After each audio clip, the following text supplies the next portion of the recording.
Hi friends, ఈరోజు నేను chicken పిక్కలు తయారు చేయబోతున్నాను. చికెన్ బిర్యానీ కోసం 1 kg చికెన్ తీసుకున్నాను, బోన్లెస్ అనమాట. దీన్ని చికెన్ని చిన్న చిన్న ముక్కలు కట్ చేసుకోవాలి, పిక్కలు పెట్టుకునేలాగా. ఇప్పుడు నేను కట్ చేస్తున్నాను.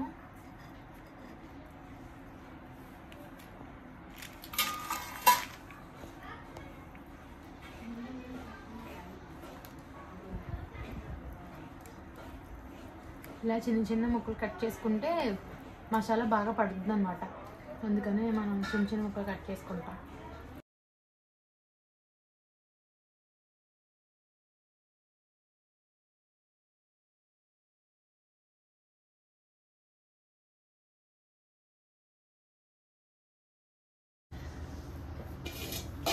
చూడండి ఫ్రెండ్స్, మొత్తం అన్ని సైజులో కట్ చేసుకున్నాను. ఇప్పుడు ఈ చికెన్ పిక్కలు కావాల్సిన మసాలా ఏం కావాలో మీకు నెక్స్ట్ చూపిస్తాను.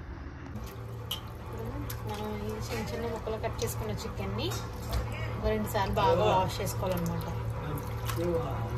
చికెన్ బాగా చికెన్ బాగా క్లీన్ చేసి పెట్టుకున్నాం కదా. ఇప్పుడు మనం చికెన్ పిక్కలు కావాల్సిన మసాలా ఇంగ్రీడియంట్స్ అన్నీ కూడా మనం వేసుకోవాలన్నమాట.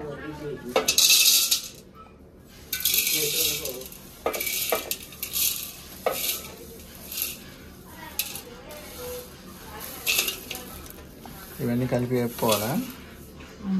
ఇవన్నీ కలిపి ఒక 2 minutes అలా వేపుకుంటే పచ్చివాసన ఎంత పోతుంది. పచ్చివాసన పోతే గరం మసాలా పౌడర్ చేస్తాం కదా, ఇవన్నీ గరం మసాలా ఇంగ్రీడియంట్స్ కదా. ఈ పౌడర్ చేసుకుంటే మొత్తం పచ్చివాసన అది రాకుండా ఉంటుంది అన్నమాట. ఇవన్నీ వేపేసానండి. ఇప్పుడు మిక్సీ జార్లో వేసుకుని పౌడర్ చేసుకోవాలన్నమాట. మెత్తగా పౌడర్ చేసుకోవాలి. మసాలా పౌడర్ చేసి పెట్టుకున్నాం కదా. ఇప్పుడు చికెన్ని వాటర్ పోయేంత వరకు బాగా ఉడకపెట్టుకోవాలన్నమాట.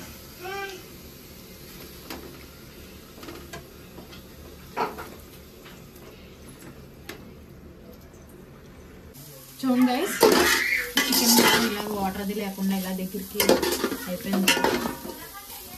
దీన్ని దాంట్లో తీసుకున్నాము.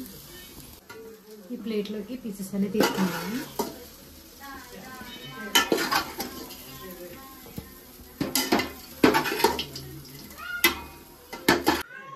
ఇప్పుడు చికెన్ పీసెస్ ఫ్రై చేసుకోవడానికి దీంట్లో డీప్ ఫ్రైకి పల్లీల ఆయిల్ వేసుకోవాలన్నమాట.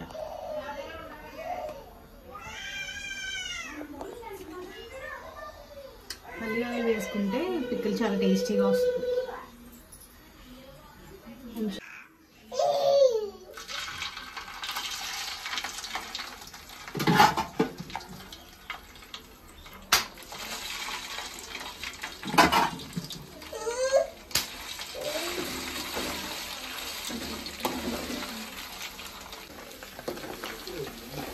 చూడండి, చికెన్ పీసెస్ అన్నీ ఇలాగా గోల్డెన్ బ్రౌన్ వచ్చేలాగా వేపుకోవాలన్నమాట.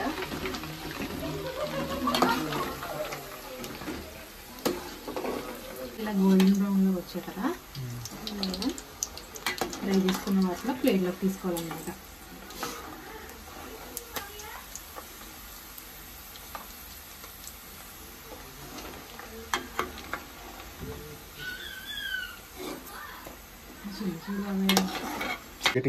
చికెన్ వేపు పెట్టుకున్నాను. ఇప్పుడు అదే ఆయిల్లో ఒక 2 స్పూన్స్ అల్లం వెల్లుల్లి పేస్ట్ వేసుకోవాలన్నమాట.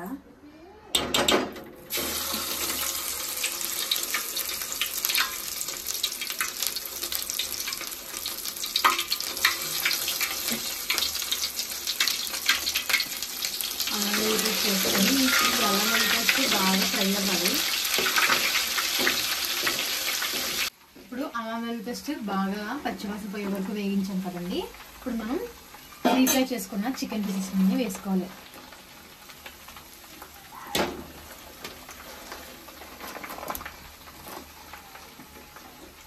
ఇప్పుడు మనకి ఈ ఆయిల్లో ఆ చికెన్ ముక్కలు అల్లం వెల్లుల్లి పేస్ట్కి బాగా పడతాయి అన్నమాట. దీంట్లో వేసుకున్న తర్వాత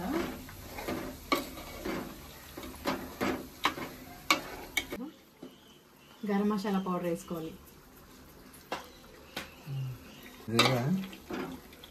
బాగా వేగిన తర్వాత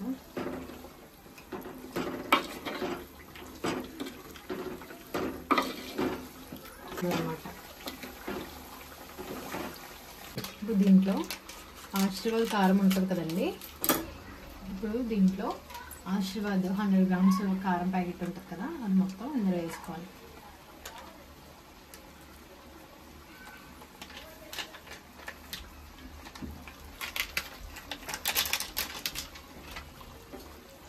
వేసుకొని ఒకసారి మొత్తం ఇలా కలుపుకుంటే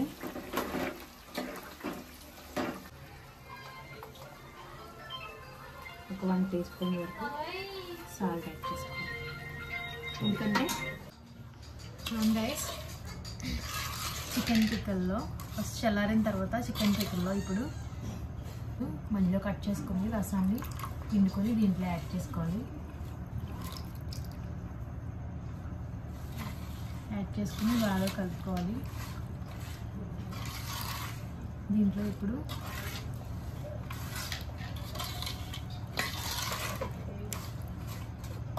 బాగా కలుపుకున్న తర్వాత ఒక డబ్బాలో తీసుకొని పెట్టుకోవాలి. ఇది వేడివేడి అన్నంలో వేసుకుని తింటే చాలా టేస్టీగా ఉంటుంది గాయస్.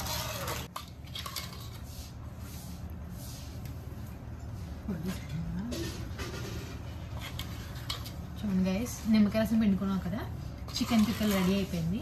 ఇప్పుడు ఇది వేడివేడి అన్నంలో తింటే చాలా టేస్టీగా ఉంటుంది గైస్. ఇప్పుడు బాగా కలుపుకున్నాం కదా, చికెన్ పిక్కలు రెడీ అయిపోయింది. నా వీడియో నచ్చితే కనుక వీడియో చూసి లైక్ చేసి, షేర్ చేసి, కామెంట్ చేయండి.